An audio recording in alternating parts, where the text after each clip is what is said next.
మిత్రులారా, electoral bonds గురించి ఇంకా మాట్లాడుకోవాల్సిన విషయాలున్నాయి. ఇప్పటికే ఫిబ్రవరి 15న సుప్రీంకోర్టు తీర్పు రాగానే ఒక వీడియో చేశాం. అట్లాగే మార్చి 12న మొదటి విడత సమాచారం రాగానే ఒక వీడియో చేసి అందులోనే ఇంకా పూర్తి సమాచారం రావాల్సి ఉంది. అప్పటికే సుప్రీంకోర్టు మొట్టికాయలు వేస్తూ ఉంది. ప్రతి ఎలక్ట్రల్ బాండ్ మీద ఉండే ఆల్ఫా న్యూమరిక్ నెంబర్ కూడా ఇస్తేనే ఎవరు ఎవరికి ఇచ్చారు, కొన్నది ఎవరు, దాన్ని ఎన్కాష్ చేసుకున్నది ఎవరు అనే వివరాలు బయటపడతాయి. ఆ వివరాలు బయటపడే క్రమంలో మరికొంత సమాచారం బయటకు వస్తుంది అని అప్పుడే అనున్నాం. ఇప్పుడు మార్చి 22న State Bank of India unique ID నెంబర్లన్నీ బయటపెట్టింది. ఆ యూనిక్ ఐడి నెంబర్లు సుప్రీంకోర్టుకి ఇచ్చింది. సుప్రీంకోర్టు ముందర ఒక పిటిషన్ దాఖలు చేసింది. నేను నా దగ్గర ఉన్న ఇవ్వగలిగిన సమాచారం అంతా ఇచ్చాను, కేవలం నో యువర్ కస్టమర్, కేవైసీ అంటారు, నో యువర్ కస్టమర్ కింద గోప్యంగా ఉంచవలసిన, రహస్యంగా ఉంచవలసిన సమాచారం మాత్రమే ఆపివేశాను. అంటే అకౌంట్ నెంబర్, పూర్తి అకౌంట్ నెంబర్ ఇచ్చే బదులు చివరి 4 డిజిట్లు మాత్రమే ఇచ్చాను అని ఒక పిటిషన్ కూడా దాఖలు చేసింది. అదే సమాచారాన్ని ఎలక్షన్ కమిషన్ తన వెబ్సైట్ మీద పెట్టింది. వాటిని విశ్లేషించి చూస్తే చెప్పుకోవలసిన విషయాలు చాలా ఉన్నాయి. అంటే పూర్తి సమాచారం ఇచ్చాను అని స్టేట్ బ్యాంక్ ఆఫ్ ఇండియా చెప్తున్నప్పుడు ఈ పూర్తి సమాచారం అవునా కాదా చర్చించవలసి ఉంది.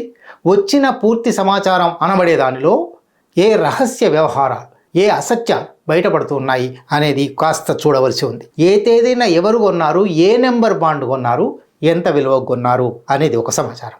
రెండోది, అదే నెంబర్ బాండును ఏ తేదీన ఎవరు తమ ఖాతాలో వేసుకున్నారు అనేది మరొక సమాచారం.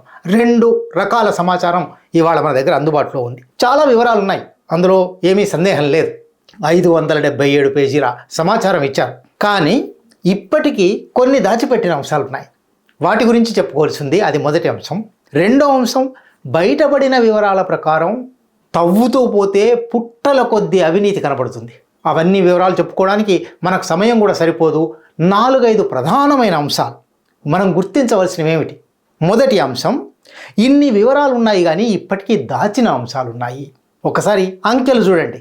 ఎట్లాగైతే అమిత్ షా గారు ఇద్దరు కూడా చెప్పుకున్నాం, క్రొనాలజీ సమజీ అన్నాడు. అంకెలను చూస్తేనే అర్థమైపోయే విషయాలున్నాయి. ఇప్పుడు స్టేట్ బ్యాంక్ ఆఫ్ ఇండియా ఇచ్చిన కొత్త సమాచారం ప్రకారం కొనుగోలుదారుల జాబితాలో 18,871 బాండ్లు అమ్మినట్టు ఉంది. నగదుగా మార్చుకున్న పార్టీలు ఉన్నాయి కదా, ఖాతాలలో వేసుకున్నారు కదా, ఆ బాండ్లు ఎన్ని ఉన్నాయి అని లెక్క వేస్తే 20,421 బాండ్లు ఉన్నాయి. అంటే అమ్మిన బాండ్ల కన్నా ఎక్కువ బాండ్లు ఎక్కడి నుంచి వచ్చాయి? ఎవరు సృష్టించారు? కొన్న బాండ్ల కన్నా 2,450 బాండ్లు ఎక్కువ ఉన్నాయి. మొత్తం బాండ్ల విలువ 12,769 కోట్లు అని స్టేట్ బ్యాంక్ ఆఫ్ ఇండియా చెప్తుంది. 12,145 కోట్లే లెక్క తేలుతుంది. 623 కోట్ల రూపాయలకు లెక్కలేదు. ఈ 623 కోట్లలో 466 కోట్లు, 75% పైన బీజేపీ ఖాతాల్లో పడ్డాయి. రెండో స్థానంలో ఉన్నది కాంగ్రెస్ 70 కోట్ల రూపాయలతో. 466 మొదటి స్థానం, 70 రెండో స్థానం. మూడో స్థానంలో ఉన్న తృణమూల్ కాంగ్రెస్ 17 కోట్లతో ఉంది. రెండో అంశం, బయటపడిన వివరాల ప్రకారం, సమాచారం ప్రకారం కూడా భారతీయ ప్రజానీకం, మనలో ప్రతి ఒక్కరూ గుర్తించవలసిన అంశాలు ఎన్నో ఉన్నాయి. వాటిలో 3 మాత్రం మీ ముందరికి తెస్తాను. మొట్టమొదటిది IT, income tax department, ED, enforcement directorate, CBI, central bureau of investigation.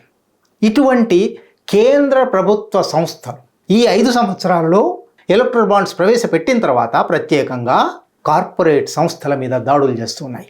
ఏదో ఒక కారణం చెప్పి మీరు ఇన్కమ్ ట్యాక్స్ సరిగ్గా చేయలేదు, మీరు మనీ లాండరింగ్ చేశారు, ఎన్ఫోర్స్మెంట్ డైరెక్టరేట్ కేసు పెడుతుంది, ఆ కేసు వల్ల దాడి చేస్తుంది, సోదాలు జరుపుతుంది. ఇటువంటివి జరిగాయి. ఇప్పుడు ఈ సమాచారంతో మనకు బయటపడుతున్నది ఏమంటే, ఈ దాడి జరిగిన తేదీ ఏమిటి, దాడి జరిగిన వెంటనే వారంలో, 10 రోజుల్లో, 15 రోజుల్లో, నెల రోజుల్లో ఈ కంపెనీలు బాండ్లు కొనడము, ఆ బాండ్లు భారతీయ జనతా పార్టీ ఖాతాలోకి తేలడం. అంటే చాలా స్పష్టంగా కేంద్ర ప్రభుత్వ సంస్థలను ఉపయోగించుకొని, రాజ్యాంగబద్ధమైన సంస్థలను ఉపయోగించుకొని, తటస్థంగా, నిష్పక్షపాతంగా నేరం జరిగినప్పుడు మాత్రమే పోవలసిన సంస్థలను ఉపయోగించుకొని కేంద్ర ప్రభుత్వం కొన్ని కార్పొరేట్ల మీద దాడి చేసి బెదిరించి రౌడీ మామూళ్ల వసూల్లాగా ఈ డబ్బులు సంపాదించింది. ఇటువంటి వాటిలో 41 కంపెనీలు, మొత్తం 1300 కంపెనీలు ఉన్నాయి. ఒక్కొక్క కంపెనీకి కథ తేలుతుంది.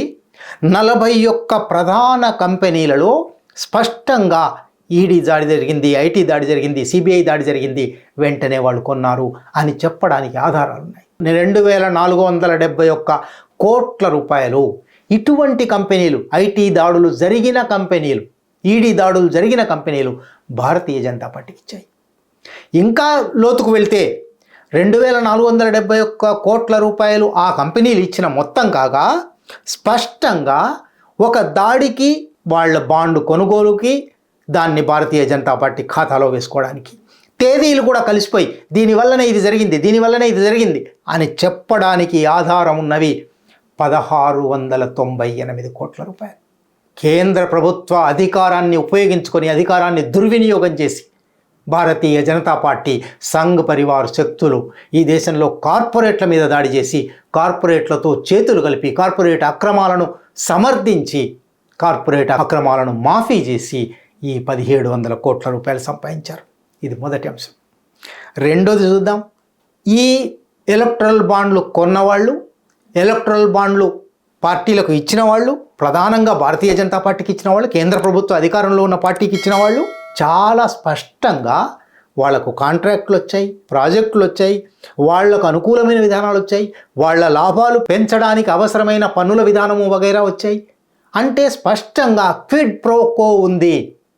వాళ్ళు ఒకటి కోరుకున్నారు, అందుకు ముడుపు చెల్లించారు. వాళ్ళు ప్రజలను దోపిడీ చేసి, ప్రజాధనాన్ని దోపిడీ చేసి, ప్రజాధనాన్ని కొల్లగొట్టి వేల కోట్ల రూపాయలు, లక్షల కోట్ల రూపాయలు సంపాదించారు. అందులో బిచ్చం, ముడుపు భారతీయ జనతా పార్టీకి పడేశారు. ఇది స్పష్టంగా కనబడుతోంది. 33 గ్రూప్ కంపెనీలు, వాటికి ఒక్కొక్క గ్రూప్ కంపెనీలో మళ్ళీ 5, 10, 15 సబ్సిడరీలు ఉంటాయి.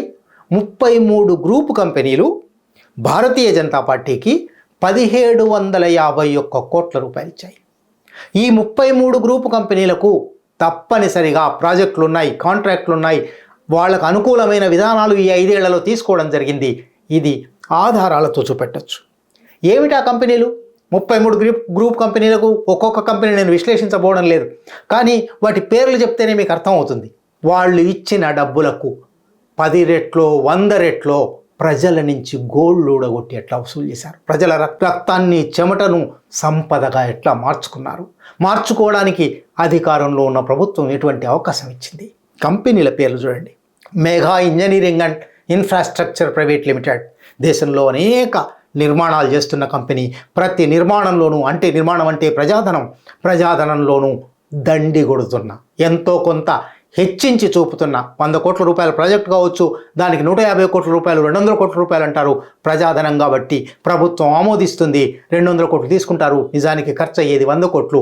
మిగిలిన 100లో 10, 15, 20, 25 బిచ్చంగా పారేస్తారు, ముడుపులుగా పారేస్తారు. మనం సగౌరవంగా చెప్పుకుంటున్న ప్రజాప్రతినిధుల రాజకీయ పార్టీలకు ఇది జరుగుతోంది. Mega Engineering and Infrastructure Private Limited Bharatiya Janata పార్టీకి ఈ 4 సంవత్సరాలలో 584 కోట్ల రూపాయలు ఇచ్చింది. ఫిక్స్ సప్లై చైన్, అసలు ఇది కంపెనీయే లేదు, ఇది చేసే పని లేదు, ఇది మరెవరికో బేనామీ, రిలయన్స్కు బేనామీ లేదా అదానీకి బేనామీ. వాళ్ళు 385 కోట్లు ఇచ్చారు. వేదాంత, ఇది ఒరిస్సాలో, మధ్య భారతంలో విపరీతమైన గనుల తవ్వకాలు చేస్తుంది. ఈ దేశపు ఖనిజ సంపదను, ఆదివాసులను హత్యలు చేసి, ఆదివాసుల గూడాలు పెకిలించి, ఆదివాసులను అక్కడ లేకుండా చేసి, నిర్వాసితులను చేసి ఈ దేశం నుంచి వందల వేల కోట్ల రూపాయల ఖనిజ వనరులను బయటికి తరలిస్తూ ఉంది. వాళ్ళు 230 కోట్ల రూపాయలు భారతీయ జనతా పార్టీకి ఇచ్చారు. భారతీ ఎయిర్టెల్, అది నిజానికి ఎయిర్టెల్ ఒక సమాచార సంబంధాల కంపెనీ, కానీ దానికి గనుల తవ్వకాల, ఖనిజ తవ్వకాల కంపెనీలు, ఇతర అనేక వ్యాపారాలు ఉన్నాయి. ఆయన 247 కోట్ల రూపాయలు ఇచ్చాడు. మన రెండో వీడియోలో చెప్పుకున్నాం, మదన్ లాల్ అనే ఒక కంపెనీ, కలకత్తా బేస్డ్ కంపెనీ, దాని వార్షిక లాభం 1,84,00,000 రూపాయలు. అది 175 కోట్ల రూపాయలు భారతీయ జనతా పార్టీకి ఇచ్చింది. అంటే ఖచ్చితంగా అది ఎవరిదో బేనామీ కంపెనీ అయి ఉంటుంది. అట్లాగే కెవెంటర్ ఫుడ్ పార్క్, ఇది రిలయన్స్తో సంబంధంలో ఉన్న కంపెనీ అని బయటపడింది. 144 కోట్ల రూపాయలు ఇచ్చారు. డిఎల్ఎఫ్ కమర్షియల్, ఇది దేశవ్యాప్తంగా రియల్ ఎస్టేట్ కంపెనీ, అనేక చోట్ల భవనాలు నిర్మిస్తున్న కంపెనీ, రోడ్లు వేస్తున్న కంపెనీ, ఆ కంపెనీ 130 కోట్ల రూపాయలు ఇచ్చింది. బిర్లా కార్బన్ 105 కోట్ల రూపాయలు ఇచ్చింది. ఫ్యూచర్ గేమింగ్, మొన్న మనం మాట్లాడుకున్నాం, ఇది ఒక లాటరీ కంపెనీ, కోయంబత్తూరుకు చెందిన కంపెనీ. ఇదే నెంబర్ 1గా ఉన్నది, 1300 కోట్ల రూపాయల విరాళాలు ఇచ్చింది. అది ఎక్కువ శాతం తృణమూల్ కాంగ్రెస్కి ఇచ్చింది. భారతీయ జనతా పార్టీకి కూడా 100 కోట్ల రూపాయలు ఇచ్చింది. అట్లాగే మరొక 3-4 కంపెనీల గురించి అవి భారతీయ రాష్ట్ర సమితికి ఇచ్చాయి. మెగా ఇంజనీరింగ్ ఇంతకుముందు చెప్పుకున్నట్టు బీజేపీకి ఇచ్చారు. మళ్ళీ బీఆర్ఎస్కు 195 కోట్ల రూపాయలు ఇచ్చారు. మెగా ఇంజనీరింగ్ తెలంగాణలో కాళేశ్వరం ప్రాజెక్టు ప్రధాన కాంట్రాక్టర్ అని అందరికీ తెలిసిందే. అట్లాగే యశోదా సూపర్ స్పెషాలిటీస్ అనే ఒక కంపెనీ ఈ సమాచారం ప్రకారం 94 కోట్ల రూపాయలు భారత రాష్ట్ర సమితికి ఇచ్చిందని తేలుతుంది. అయితే ఆశ్చర్యం ఏమంటే అసలు యశోదా సూపర్ స్పెషాలిటీ హాస్పిటల్ అనేది ఎక్కడి కంపెనీ అనేది ఎవరికి తెలియదు. ఉత్తరప్రదేశ్లో కూడా గజియాబాద్లో ఒక కంపెనీ ఉంది, దాని పేరు కూడా యశోదా సూపర్ స్పెషాలిటీ ఆసుపత్రి. వాళ్ళు వెంటనే మేము ఎవరికీ ఒక్క పైసా ఎప్పుడు విరాళం ఇవ్వలేదు, మా పేరు గల మరొక కంపెనీ ఉండొచ్చు, మాకు సంబంధం లేదు అని ప్రకటన విడుదల చేశారు. అదే రకంగా హైదరాబాద్లోని యశోదా సూపర్ స్పెషాలిటీ హాస్పిటల్స్ మీ అందరికీ తెలుసు, అది మాజీ ముఖ్యమంత్రి గారి బంధువుల కంపెనీ. అది వెంటనే మేము ఎప్పుడూ ఎవరికి విరాళం ఇవ్వలేదు, మా పేరు అనవసరంగా సమాచారంలో వస్తుంది, కానీ మా పేరు గల కంపెనీ గజియాబాద్లో ఒకటి ఉంది అని సంతకం లేని అధికారిక ప్రకటన కానీ మామూలు వాట్సాప్ ప్రకటనను ఆ రోజే పంపించింది. అంటే ఎవరు ఇచ్చారో కూడా తెలియదు, ఎవరికి ఇచ్చారో కూడా తెలియదు. అంటే ఇంత దొంగతనం, బందిపోటు ఈ దేశంలో జరగడానికి అవకాశం ఉంది. అట్లాగే హెటరో డ్రగ్స్ ఎన్ని వివాదాలలో ఉన్నదో అందరికీ తెలిసిందే. భూ వివాదాలు ఉన్నాయి, కార్మిక వివాదాలు ఉన్నాయి, వాళ్ళు తయారు చేసిన మందుల ఔషధాల నాణ్యతకు సంబంధించిన వివాదాలు ఉన్నాయి. వాళ్ళు భారతీయ రాష్ట్ర సమితికి 50 కోట్ల రూపాయలు ఇచ్చారు. అట్లాగే ఇదే మెగా ఇంజనీరింగ్ కంపెనీ ఆంధ్రప్రదేశ్లో కూడా కాంట్రాక్ట్ చేస్తుంది. అక్కడ వైఎస్ఆర్సీపీకి 40 కోట్ల రూపాయలు ఇచ్చింది. 2లో 3వ అంశం షెల్ కంపెనీలు. ఈ విరాళాలలో, ఈ బాండ్ల కొనుగోలులో చాలా కంపెనీలకు ఊరు పేరు లేదు. వాటికి ఒక ఫ్యాక్టరీ లేదు, వాటికి ఒక ఆఫీస్ లేదు. ఒక రిజిస్టర్డ్ ఆఫీస్ అని పేరు ఉండొచ్చు, కానీ ఆ రిజిస్టర్డ్ ఆఫీస్లో 10, 20, 50, 100 కంపెనీలు రిజిస్టర్ అయి ఉన్నాయి. అంటే అది కంపెనీ కాదనమాట. ఉద్యోగులు లేరు, చేసే ఉత్పత్తి లేదు, అందించే సేవలు లేవు, వచ్చే ఆదాయం లేదు, వచ్చే లాభం లేదు. కానీ 100 కోట్ల రూపాయలు విరాళాలు ఇచ్చారు. ఎవరికి బేనామీలుగా, ఎవరికి షెల్ కంపెనీలుగా, డొల్ల కంపెనీలుగా ఈ కంపెనీలు పనిచేస్తున్నాయి. ఇది తవ్వుతూ పోతే 1300 కంపెనీల్లో కనీసం 300-400 షెల్ కంపెనీలు ఉన్నాయి. అవన్నీ క్రమక్రమంగా బయటపడతాయి. రెండోది, ఈ చిత్రాల్లో 4-5 చిత్రాలు మాత్రమే మేము ముందర పెడతాను. అరబిందో ఫార్మా అని ఒక కంపెనీ ఉన్నది, హైదరాబాద్ బేస్డ్ కంపెనీ. దానికి మేనేజింగ్ డైరెక్టర్ శరత్ చంద్రారెడ్డి అని ఉన్నారు. ఆయన ఇప్పటికే ఢిల్లీ సారా వ్యాపారం కేసులో, ఢిల్లీ లిక్కర్ కేస్ అనే సుప్రసిద్ధమైన కేసులో ఆయన ముద్దాయిగా ఉన్నారు. అది prevention of money laundering act, money laundering జరిగింది అని ఆ కేసు. అందులో ఆయనను అరెస్ట్ చేశారు. అరెస్టు 2002 నవంబర్ 10న అరెస్ట్ జరిగింది.